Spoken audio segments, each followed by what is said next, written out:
Strip away the lies, the masks, and the illusions to find the naked truth waiting underneath it all. We aren't afraid to show the world as it really is, raw, unfiltered, and deeply moving. Subscribe today for the honest storytelling you've been looking for all along. I had a routine for 23 years that never changed. 6:15, alarm. 6:30, coffee. 7 o'clock, out the door. The alarm still goes off at 6:15. I still make coffee. But the door doesn't lead anywhere anymore. Hasn't for a while. My name is Walter. I'm 68 years old. I spent 31 years laying fiber optic cable for Southeastern Bell across 3 states. My knees remind me of every trench I ever dug.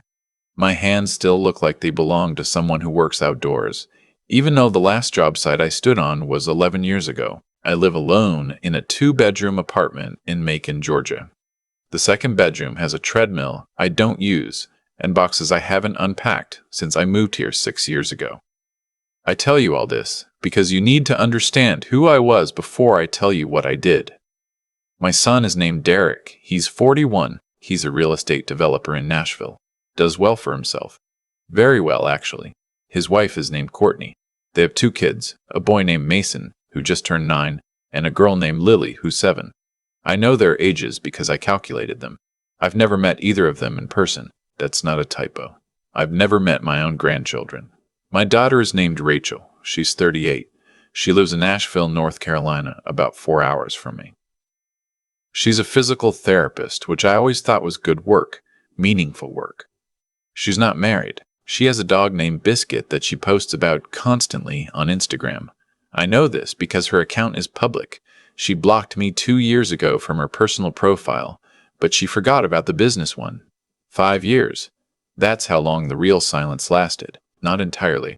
There were a few texts here and there, a single Christmas card from Derek in year 2 with no personal note, just his name printed by a machine at the bottom. But real conversation, real connection, 5 years of nothing. And then, on a Tuesday in March, Derek called. Not a text, an actual phone call. I stared at his name on my screen for 2 full rings because I was certain I was reading it wrong. I answered. He sounded warm. Almost too warm. Like someone who'd rehearsed. He asked how I was doing. Said he'd been meaning to call. Said things had been crazy with work. Said Courtney had been dealing with some health stuff. Nothing serious, he added quickly. And that the kids were getting big. He described Mason's baseball and Lily's dance recital in detail. The kind of detail you'd use with someone who knew those children. I sat very still on my couch and listened. Then he said the reason he called. They were building a vacation property up in East Tennessee. Mountain land, beautiful spot, views over the Smoky Mountains, enough room for a main house and a guest cottage. He and Courtney had been dreaming about it for years. A family place. Somewhere the kids could grow up, coming to every summer. Somewhere, he said, that Grandpa could have his own space and finally spend real time with Mason and Lily. Something stirred in my chest when he said that. I'm not proud of it. After 5 years, I still felt it. That flicker. The pull toward believing it. He said they needed some help with the financing. The land and construction were coming in around $2 million. He and Courtney were covering most of it. He was just wondering, he said, and this was the word he used, wondering like it was barely a thought, whether I might want to be involved, contribute something. He mentioned a number, $280,000. I almost said yes. God help me, I almost said yes. I told him I needed to think about it. He said, of course, take your time. But the land offer expired in 3 weeks. Just FYI, I hung up and sat in my kitchen for a long time. The thing you have to understand is that I had that money. Not because I'm a wealthy man, because I'm a careful one. 31 years of field work, union wages, and I never bought things I didn't need. Marianne and I, my ex-wife, the kid's mother, we divorced when Derek was 16 and Rachel was 13. I paid every penny of child support, set money beyond that when I could.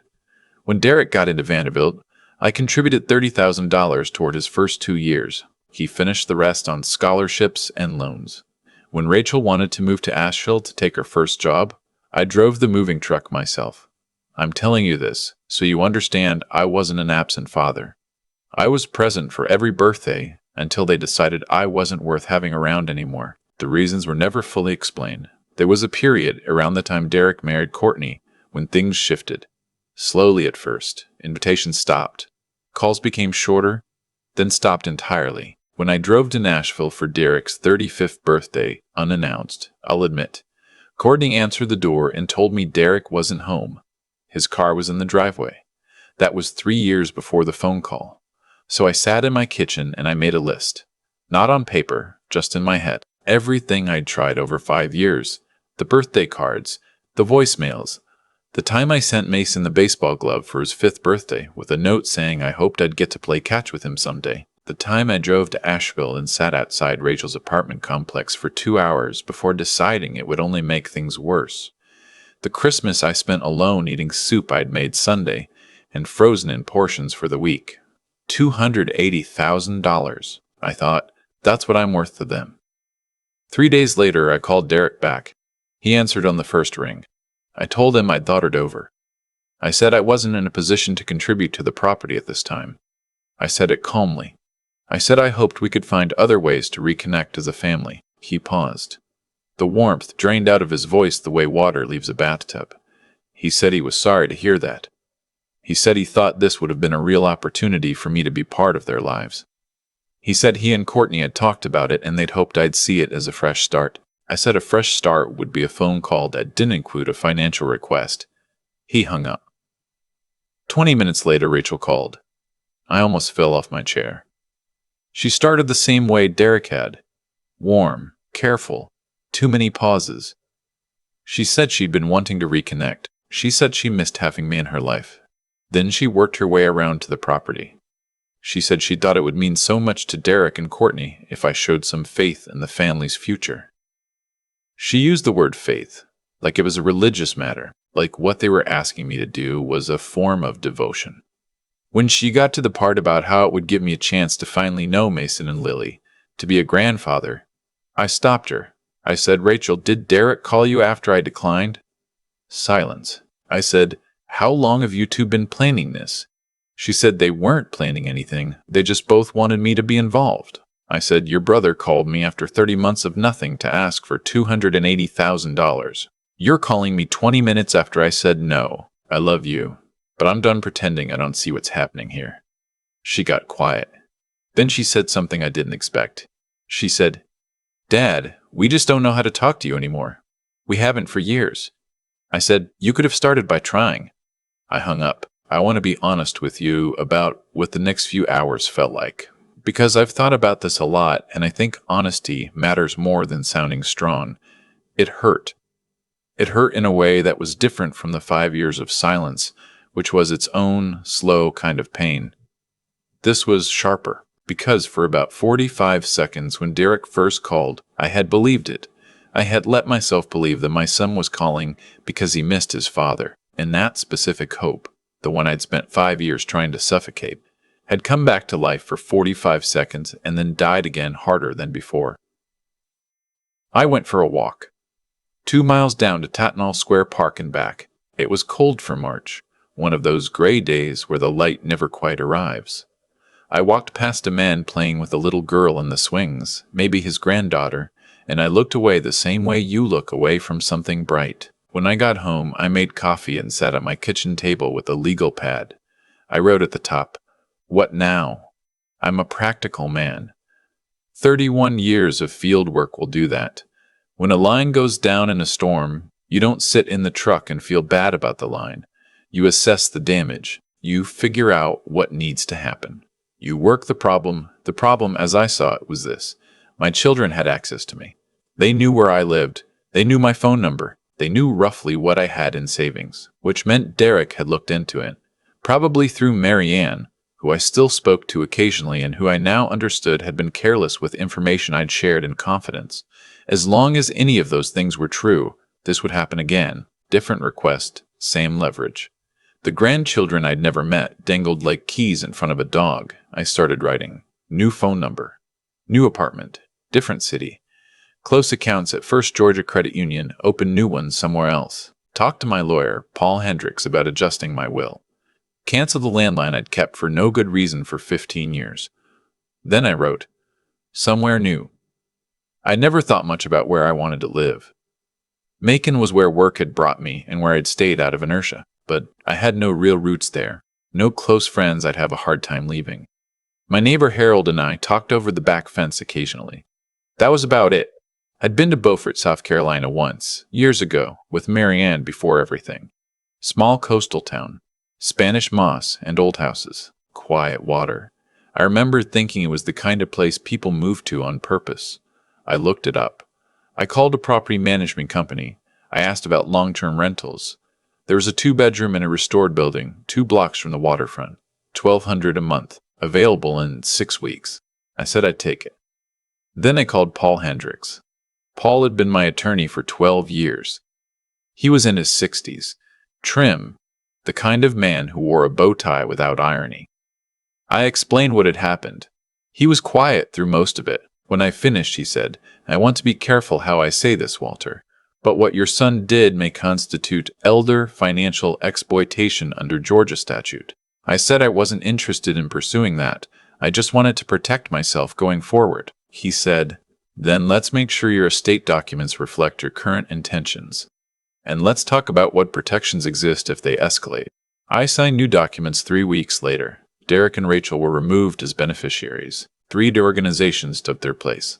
A veterans assistance nonprofit in Macon, a literacy program I'd read about in the paper, and the ASPCA, because at some point I'd started thinking about the dog Rachel cared about more than she cared about calling her father. And somehow I wasn't even angry about it, just tired. The move took 1 weekend. I hired 2 men from a local company, loaded what mattered, left what didn't. I gave Harold the treadmill. He looked at it the same way I always had. I stopped at a phone store on the way out of Macon and walked out with a prepaid device, no contract. The woman behind the counter asked if I wanted to transfer my contacts. I said no thank you. I took the old SIM card home that night, cut it into 4 pieces, dropped them in different trash cans. I drove to Beaufort on a Thursday in early May. The apartment was on the 2nd floor of a building that had been a dry goods store in the 1890s. The ceilings were high, the floors were original pine, and there were windows on 2 sides that let in a cross breeze when I opened them. From the kitchen window, I could see a stretch of the Beaufort River and, beyond it, the marsh grass turning gold in the afternoon light. I made coffee and stood at that window for a long time. The neighborhood had a rhythm. Mornings were quiet. A few joggers, the smell of low tide, pelicans moving overhead. By mid-morning, the waterfront came alive. Tourists, retirees, people walking dogs. A farmer's market appeared on the main street every Saturday. There was a hardware store run by a man named Gene who knew exactly where everything in the store was located without looking. In my 2nd week, I noticed a man about my age sitting on a bench outside the coffee shop every morning around 8, gray beard, tan face, a paperback always face down on the bench beside him. He looked like someone who'd made peace with his schedule. His name was Ray Kowalski. Retired civil engineer, moved to Beaufort after his wife passed 5 years ago. He and I started talking over coffee and kept going, not about big things at first, the county's drainage problems, the maritime history of the area, the merits of various local restaurants. Ray had opinions about all of it. One morning he mentioned a son he hadn't spoken to in 3 years, just slipped it in between a comment about the weather and a question about whether I'd tried the new lunch place on Bay Street. I said, "Mine too. A son and a daughter."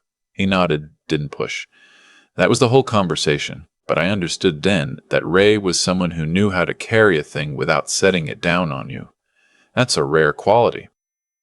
I started having coffee with him 3 or 4 times a week. I volunteered at the local branch of Habitat for Humanity twice a month, framing walls, hanging drywall, the kind of work my body still remembered even when my knees complained. The crew chief was a woman named Donna, early 50s, no nonsense, who handed me a nail gun on my first day without ceremony and said, "You look like you know what you're doing." I said, "I know enough." She said, "That's all any of us do." I was painting a porch on a volunteer day when my new phone rang. Unknown number. Macon area code. I set the brush down. I answered. It was Derek. I don't know how he got the number. Probably Marion again, probably through some side conversation she didn't realize was being mined for information. His voice had a different quality than our last call. The warmth was gone. What was there instead was something flatter, harder. He said he'd heard I'd moved. I said yes. He said he and Rachel were concerned. He said they'd been trying to reach me. He said they felt I'd cut them off without any explanation, and that it was affecting the kids, who were old enough to notice their grandfather had disappeared. I thought about Mason and Lily. I thought about them the way you think about people you've never met, but somehow still feel responsible toward. I wondered which version of me they'd been told about. I said, Derek, your children don't know me. That's not something I chose. I tried for 5 years to be part of their lives. You and your sister made a decision that I wasn't welcome. Then when you wanted money, you called. He said that was a mischaracterization. I said you called me after 30 months of silence to ask for $280,000. Your sister called 20 minutes after I declined. Those are facts. You can characterize them however you want. He got quiet. Then he said, we're thinking about our options, Dad. I said, I hope you choose a good one.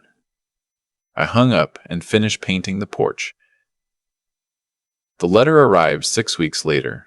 It was from an attorney's office in Nashville, addressed to Walter Eugene Cates at my Macon address, forwarded to Beaufort by the post office. I opened it in the lobby of my building. They were claiming intentional abandonment, alienation from minor grandchildren, breach of implied family agreement. They wanted a financial remedy. The letter was 3 pages of language designed to sound official enough that you'd feel like you had no choice but to respond. I took photos of every page and texted them to Paul Hendricks. He called me within the hour. He said, this is a pressure tactic. They're hoping you'll settle to make it go away. I said, can they actually pursue this? He said, they can file. A judge will dismiss it, but not before you've spent time and money. The goal is to make the process itself painful enough that you pay something. I said, what if I don't? He was quiet for a moment. Then he said, then we go to court, and we bring everything. The phone records, the 5 years of unanswered messages, the gift receipts, the recorded history of who reached out and who didn't. I said, set it up. Paul filed a response. He also filed a counter motion documenting what he called a pattern of calculated estrangement, followed by financial solicitation. He attached phone records showing 0 incoming calls from Derek or Rachel in a period of 54 months. He attached screenshots of texts I'd sent and never received a reply to. He attached a record of a birthday package I'd sent to Derek's Nashville address that had been returned unopened with no note. The hearing was in Nashville. I drove up on a Wednesday, stayed at a Residence Inn, and met Paul in the lobby at 7:30 in the morning. He was wearing a different bow tie than usual. He said it was his court tie. I told him I didn't know that was a category. He said it's an important category. The courtroom was smaller than I expected. Derek and Rachel were already seated with their attorney when we walked in. Rachel looked at the table when I came through the door. Derek looked straight ahead. Courtney was there too, sitting just behind Derek. I recognized her from photographs. She was looking at her phone when I walked in and didn't look up. The judge was a woman, mid-50s, reading glasses on a beaded chain. She reviewed the paperwork for what felt like a long time before she looked up. Their attorney made the initial argument. He spoke about the damage caused by a grandparent choosing to sever contact. He described my moving without notice as an act of abandonment. He used the word vulnerable 3 times in reference to Mason and Lily, who were not present. The judge let him finish. Then she said, the grandchildren are 9 and 7? He said yes. She said, and how many times has the petitioning father brought his children to visit the respondent in Macon in the past 5 years? Their attorney paused. He said he'd need to consult his notes. Paul stood. He said, Your Honor, we have documentation. The answer is 0. He handed the clerk a folder, phone records, a spreadsheet I'd made, month by month, of every attempt at contact. Text messages. The returned birthday package, photographed with the original packaging. Then it was Derek's turn on the stand. Their attorney led him through a careful narrative. He talked about the difficulty of maintaining a relationship with a father who was, in his words, emotionally volatile. He said the move to Beaufort without warning had been alarming. He said his children had asked about their grandfather and had no good answer to give them. Paul stood for cross. He said, "Mr. Cates, you mentioned your father was emotionally volatile. Can you describe a specific incident?" Derek said there was a pattern of behavior that was hard to encapsulate in one example. Paul said, "I understand. Then let me ask you this. In the 54 months prior to your phone call in March, how many times did you initiate contact with your father?" Derek said he couldn't recall exactly. Paul presented the phone records. He said, "According to these records, which we obtained through your service provider, the answer is twice. Both contacts were in year 1 of the period in question. After that, nothing for 4 years. Is that accurate?" Derek said there were other forms of communication. Paul said, "Such as?" Derek said, "We saw him at family events." Paul said, "Your Honor, I'd like to enter into evidence a list of family events in the past 5 years and documentation of which ones the respondent was invited to." The list had 11 items: birthdays, Thanksgiving, a graduation party for a cousin. I had been invited to 0 of them. The judge looked at the list for a long time. Rachel testified after Derek. She was quieter on the stand than I expected. Their attorney tried to draw out the narrative about the grandchildren, about Mason and Lily asking why Grandpa never visited. But the judge interrupted with a question of her own. She said, "Miss Cates, your father sent you a text message on your birthday every year for 5 years. Did you respond to any of them?" Rachel said, "Not always." The judge said, "According to the records provided, the answer is none. Your response rate to all communications from your father in the 5-year period is 0. Is that a fair characterization?" Rachel looked at her hands. She said, "We were in a hard place as a family." The judge said, "So was he. I testified last. I kept it simple. I told the truth. I told it the same way I'd tell you. Not with drama, not with theater. I said I had spent 5 years trying to maintain a relationship with my children and had been declined at every attempt. I said I had never met my grandchildren despite having asked in writing to be introduced on multiple occasions. I said that when my son called in March, it was the first real conversation we'd had in years, and that within 3 minutes it became a request for $280,000. I said I declined and that within the same hour my daughter called with the same request. Then I said one more thing. I said, I want Mason and Lily to know their grandfather. I've wanted that since before they were born, but I am not willing to pay for access to my own family. And I won't pretend that an invitation to contribute to a mountain property is the same as being welcomed back into someone's life." The judge dismissed the case 30 minutes later. She was direct. She said the evidence did not support a claim of abandonment. She said the record showed a sustained pattern of one-sided contact over 5 years, followed by a financial solicitation, followed by legal action when the solicitation was declined. She said the court found the filing to be without merit and potentially retaliatory in nature. She did not issue a no-contact order. She said she hoped both parties would find a way to address the underlying breakdown in this family. But she was clear. I had no legal obligation to my adult children or to fund their real estate ambitions. I drove back to Beaufort that evening, got home after 10. The apartment was dark and quiet, and I didn't turn on lights right away. I went to the kitchen and poured a glass of water and stood at the window, looking out at the river. There was a moon. The marsh grass was silver. I thought about Mason and Lily. That part didn't feel like a victory. I thought about a 9-year-old boy who might grow up not knowing his grandfather, and about how that was not something a judge's ruling could fix. I thought about whose fault that was. I had my answer, but having an answer doesn't make the thing stop hurting. I went to bed. I slept better than I had in months. Ray brought coffee to my apartment the next morning. I told him how it went.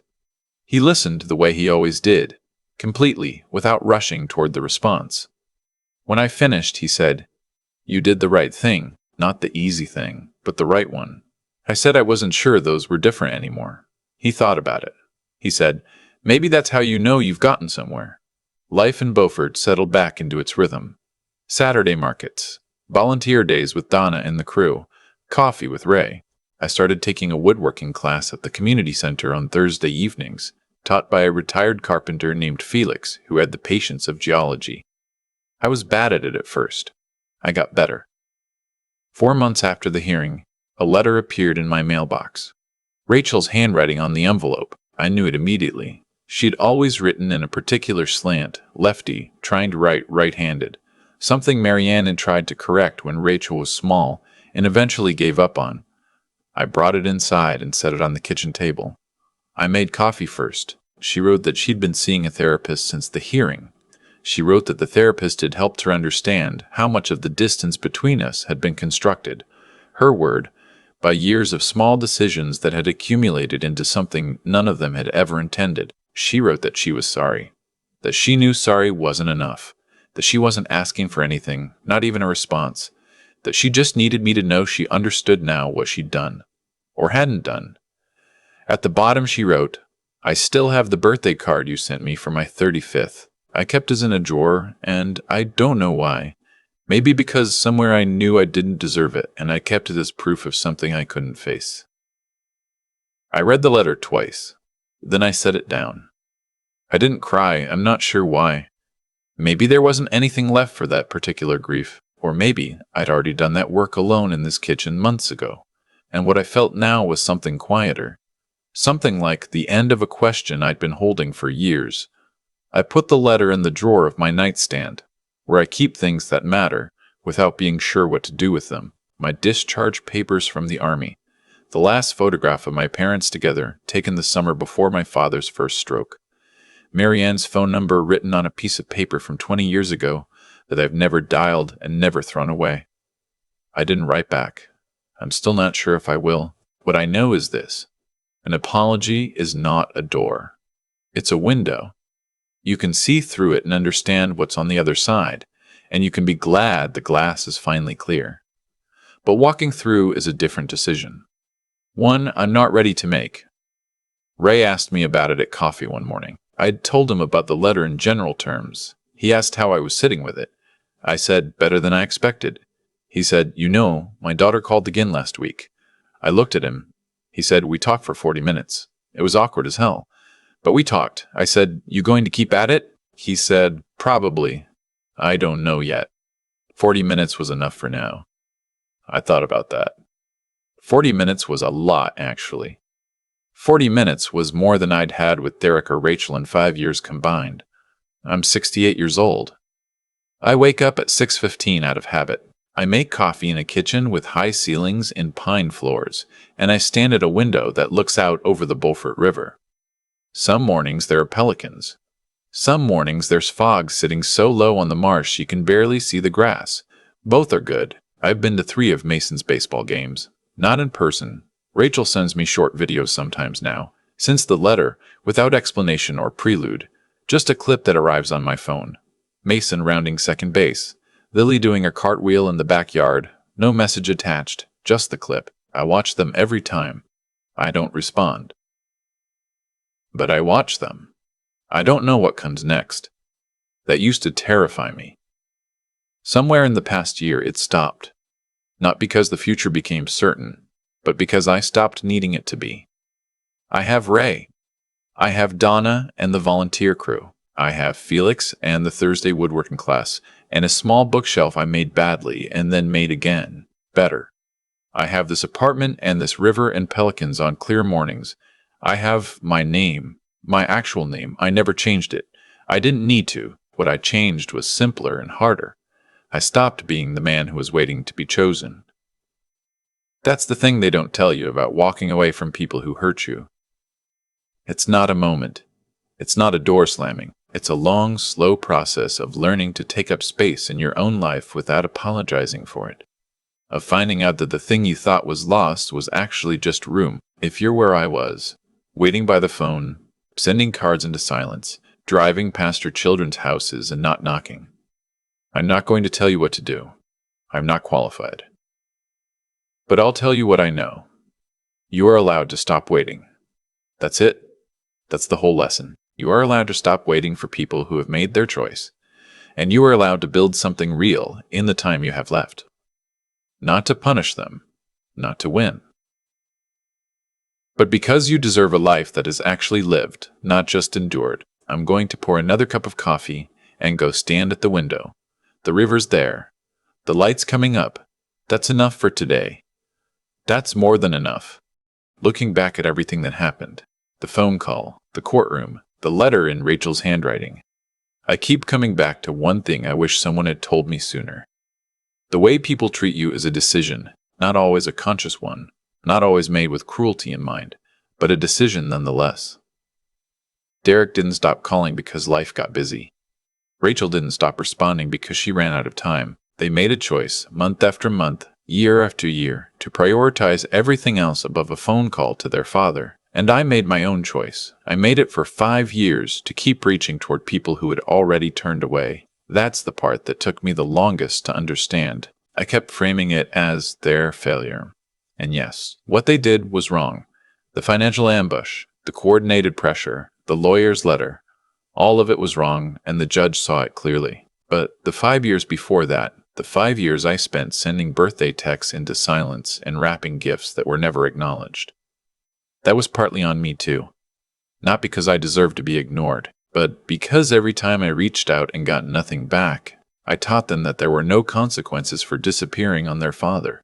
I kept the door open so wide that they never had to think about what closing it cost them. What I know now is that dignity isn't something other people give you. It's something you maintain or surrender by your own actions.